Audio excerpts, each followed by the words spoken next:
તરફ સુરત પોલીસ પોતાની સાખ સુધારવાના પ્રયત્ન કરે છે તો કેટલાક અમલદારો પોતાનો રોફ જમાવવા અને પોતાની ખોટી સાખ ઉપજાવવા નિર્દોષ અને અસહાય નાગરિકોને નિશાન બનાવી પોતે બહાદુરીનું કામ કરતા હોય એવું સાબિત કરવાની કોશિશ કરાઈ રહી છે।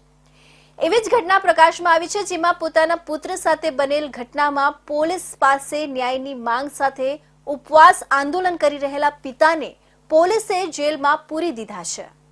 પોલીસને બર્બરતાનો વધુ એક કિસ્સો ડિંડોલીથી પ્રકાશમાં આવ્યો છે, જ્યાં ગત 16 જાન્યુઆરીના રોજ એક ઘટના પ્રકાશમાં આવી હતી, જેમાં સ્કૂલના ધાબા પર બે વિદ્યાર્થીઓ જોડે પતંગના દોરાની સફાઈ માટે સ્કૂલ સંચાલકે મોકલતા બંને ભાઈઓને વીજ કરંટ લાગ્યો હતો, જેમાં હજી સુધી એક ભાઈની હાલત ગંભીર છે અને તેને આઈસીયુમાં દાખલ કરવામાં આવ્યો છે। આશરે 1 મહિનાનો સમય વીતવા આવ્યો છતાં પુત્રને ન્યાય ન મળતા અંતે પિતાએ આમરણાંત ઉપવાસ પર બેસવાનું નક્કી કર્યું અને ગત રોજ સાંજના સમયે પુત્રના ન્યાય માટે પિતા આમરણાંત ઉપવાસ પર બેસી ગયા હતા। આ બનાવની જાણ થતાં પોલીસ સ્થળ પર પહોંચી પિતાને કસ્ટડીમાં લઈ અટકાયતી પગલાં લેવામાં આવ્યા હતા। આના પરથી એક વસ્તુ સ્પષ્ટ થાય છે કે જો તમે તંત્ર વિરુદ્ધ અવાજ ઉઠાવશો તો તંત્ર તમારા પર સામ દામ દંડ ભેદ તમામ પ્રકારના હથિયારો ઉગામી શકે છે, જે ડિંડોલી પોલીસનો એક જીવતો નમૂનો છે। સમગ્ર ઘટનાની વાત કરીએ તો ડિંડોલી વિસ્તારના આવેલી શારદા યતન સ્કૂલની ઘટના પ્રકાશમાં આવી હતી, જેમાં શાળાના સંચાલક દ્વારા શાળામાં અભ્યાસ કરતા બંને ભાઈઓને ઉત્તરાયણ દરમિયાન ધાબા પર જે પતંગ અને પતંગના દોરાઓ પડ્યા હતા તેની સાફ સફાઈ માટે મોકલવામાં આવ્યા હતા। તેઓ સફાઈ દરમિયાન વીજ લાઇન પર ફસાયેલા પતંગ અને દોરા કાઢવા જતા ભારે વીજ પ્રવાહનો કરંટ લાગ્યો હતો।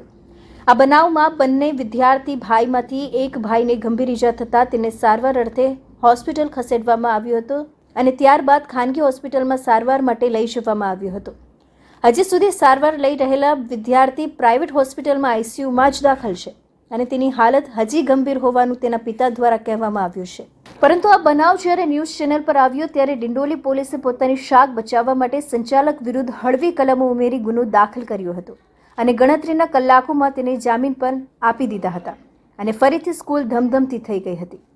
પુત્રના પિતા એવા પરમેશ્વર યાદવ આમરણાંત ઉપવાસ પર બેસી ગયા, જે ઘટનાની જાણ થતાં ડિંડોલી પોલીસ તે પિતાને સમજાવવાના બદલે તેમના વિરુદ્ધમાં જ કાયદેસરની કાર્યવાહી કરી અને પિતા પર અટકાયતી પગલાં લઈ લેવામાં આવ્યા હતા।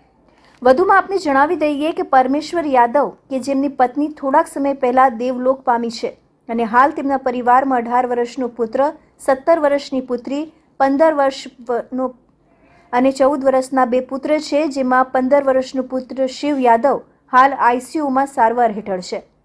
તેની પણ શરમ ન લાગતા માતા વિહોણા પુત્રની સાર સંભાળ કોણ લેશે તેવો પ્રશ્ન પણ ન ઉદ્ભવતા પોલીસે આ ચારે નિરાધાર બાળકોના પિતાને જેલ ભેગો કરી દીધો છે।